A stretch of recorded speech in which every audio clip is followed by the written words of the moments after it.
محبوب واپس شو ذوالحجې میاشته واپس رسېدل ډېرې ورځې هم تېرې شوې او ستړي هم شو صحابه کرام رضوان الله تعالی علیهم اجمعین مکې مدینې منورې ته رسېدو او څو ورځې تېرې شوې دي چې یو ځوان یو د ټاپ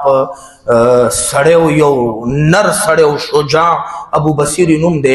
نیغ مدینې منورې ته چې راواقع ورته داسې وګوري چې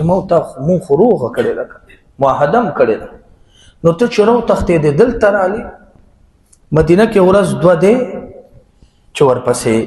د مکې نه کسان راغله صاحب تا مونږ سره معاهده کړې د معاهدې پاسداري به کې زمونږ کس چې تاله درشي نو څه به کې واپس کې به ال ابو بصیر راغلی دی مونږ لیده اکا کریم ابو بصیر ته ویل لالیا ته راغلی وې مونږ معاهده کړې ده ځه ورسره لاړ شه لاس نیول یې وله ورکوځئ ګویځئ ابو بصیر هم د نر بچی دی چې څه مزل یې وکړو په لاره کې مخکې راله هغې سره یې ګپ جوړ کړو تعلق بس روان یو که نه ښه خاطر جمع یې کړل په لاره کې اوس کجوري م خوري یو ځای کې دمې ته کېناستل هغه ته وایي ظالم بچیه سمه توره دې م جوړه کړې ده داسې توره دې جوړه کړې ده چې بیخي داسې فرش ده او دمره مضبوطه والله زه اریان شوم دې تورې ته راوایغسته وایي وګوره او که نه د ټاپ مړه چې څنګه یې ورکوي ګوره مې او سرې ته یې خوب ورخو سرې ته اخو ابل چې وکتل چې سړی خو ووالو بس په څاروي خپاړولې ده په خپل اس او دوه خپلې دوه پردی راوتښتېدو مدینې ته چېرته یا رسول الله ابو بصیر دې راکړو موږ سره خو یې ګوته وکړه سړی یې مړ کړو او زه خدای بچ کم بریالی شو ښه مدینې ته راغی دې پسې ابو بصیر هم راغی چې راغی اکا ورته وایي ښه دی ابو بصیره چې زمونږ در سره څوک نو فلانجه به دې اړولي که بل سړی در سره د مدینې د طرف نه څوک وی خو د معاهدې مسله وه که نه په یو لویه لانجه به دې اړولي ابو بصیر په اشاره باندې پوه شو چې اوس مې بیا ورکوي اوس مې بیا او چې مکې ته لاړم نو یا به ورته اسلام پرېږدم او یا به مې د غوښتو غوبل کوي ځکه دا سړی مې وژلی که ابو بصیر هم ورته وایي قربان ښه لاړم که نه بس په اس باندې خپه واړو او نیغ لاړو قبایلو ته درې ته سیف البحر د سمندر غاړه بس په هغه ځای کې واړوله خیمې ولګوله نه مکې ته ځم او نه ستا اسلامي ریاست ته قربان راځم چې معاهدې ته مسله ونه رسي بس زه آزاد قبایل شو دې ځای کې خلک وایي رسول الله به ورکړی وی که نه ولې ورې نه کړو وی نه بیا دې ورشي هلته نه دې ونیسي ولې د اسلامي ریاست دی دې اعتراض کوي نو هلته نه دې ونیسي او وله دې ورکړي نو مجرم د چا دی چې ستا مجرم دی تا نه تښتي تی ونیسه که ما سره معاهده وو اسلام آباد ته راغو سټیټ مدینې منورې ته راغې چې راغې ما دله درکو واله بوی زه معاهده مې پوره که ولې ما لرالو ما درکو اوس چې تا نه دوباره سړی تښتي او تا ډي ته کوي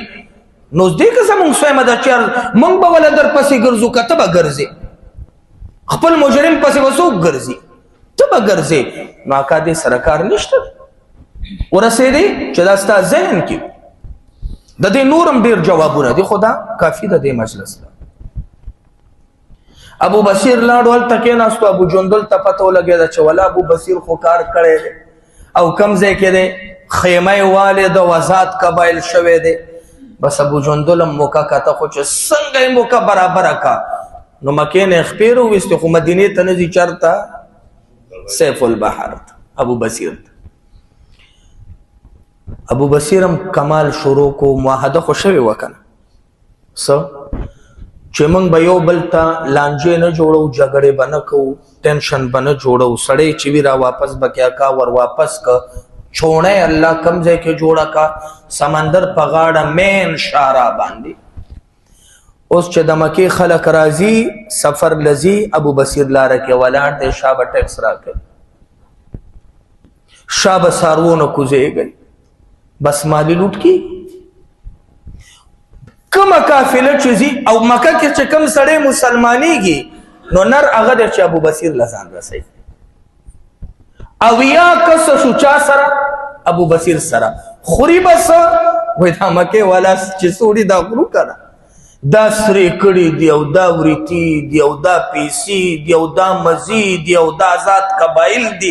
او خیمې دي او بس ښه د نر پرک پراته دي خوراکونه سکاکونه او بل څه کار خو نشته دی عبادتونه کوي او لانجه ده نو چې لانجه ده خو هغوی سره ده که او یا کس دي اخره کې مشرکانو لیکلو که یا رسول الله دا ابو بصیر خو پوره مسله جوړه کړې ده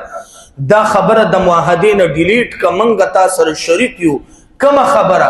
دا خبره چې کم کس تاله درشي بس خیر دی موږ له مه راکوه ځان سره یې ساره وخو چې دی سمندر ته نه ځي سمندر غاړې ته چې ځي موږ د خیر ته کینولو لانجه دی جوړه قربان موږ له مه راکوه خو چې دا تا سره یې موږ ته پکې خیر دی اکا کریم چې معاهده د دې لیټر وکتو وی خاندل خوشحاله شو ما درته نه ویل ابو جندالله تعالی به خدای یو لاره راوباسي الله دله راوباسي ابو بصیر نه الله هغه کار واغستو چې د لوی ډلې نه نه کېږي هغه کار ته الله اغستی صحابو معاهده کې یو شی کو ډیلیټ شو چې کوم سړی راځي چې بس خیر دی موږ له مه راکوه تا سره دی به دا ترې نه ډیلیټ شوه خبره پنځو ته پاتې شو نمبر وار ګوره معاهده به ډسمس کېږي منځ کې چې کله دا کار وشو ابو بصیر ته اکا کریم خط ولیکل ابو بصیره مدینې ته راشه معاهده کې چې کوم شک و د واپسې هغه مشرکانو په شریکه موږ سره ختم کړو یخې هواګانې د سمندر غاړه او په هغه ځای کې پروت او د ټولو ملګرو خیال ساتل نر شجاع نو هغه په دې ورځو کې بیمار شوی دی او ډېر سخت حالات دي خط چې څنګه راورسېدو چې اکا وایي راشه د لاس کې داسې ونیو او چې پړیو کو انا لله و انا الیه راجعون دا کا خط د ابو بصیر په ګوتو کې پاتې شو ابو جندل قبر تیار کو مکه ځای کې ځمکې ته وسپارل خوا کې ورسره مسجد جوړ کو چې د ابو بصیر لاره موږ نه خطا کېږي او ځای نه هېرېږي ولې وفادار دی د مظلومانو مددگار دی د مشرکانو د پاره یو شمشیر او بے نیام دی جناب ابو بصیر رضی الله تعالی عنہ د دنیا نه